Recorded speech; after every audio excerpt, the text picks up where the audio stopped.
hatta idha jaa ahdahumul maut, pindi takapomjia mmoja wenu mauti, qala rabbirji'un, atasema Rabbu wangu nirudisheni, nirejeshe duniani, la'alli a'malu salihan fima tarakt, ili nikatende mema katika yale niliyoacha.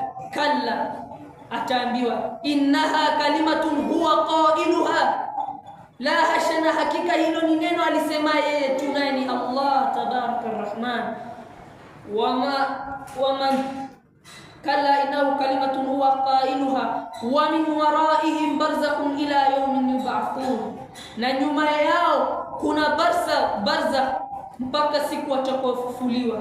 Fa idha nufikha fi suri fala ansaba bainahum yawma idhin wala yatasaalun, basi itakapopulizwa baragumu hakutokuwa na unasaba baina yao siku hiyo, na wala hawatoulizana. faman thaqulat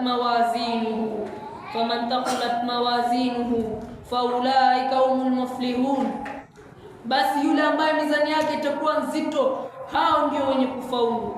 waman khaffat mawazinu faulaika alladhina khasiru anfusahum fi jahannam khalidun, na yule ambaye mizani yake itakuwa hafifu, itakuwa wepesi, basi hao ndio ambao wamehasirika, wakapata hasara na nafsi zao itabaki katika jahannam na ni yenye kudumu.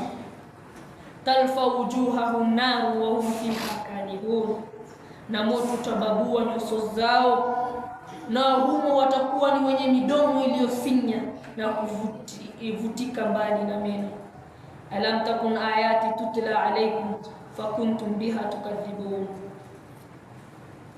Allah atawaambia, je, hazikuwa aya zangu zinasomwa kwenu na nyinyi mkao wenye kuzikadhibisha?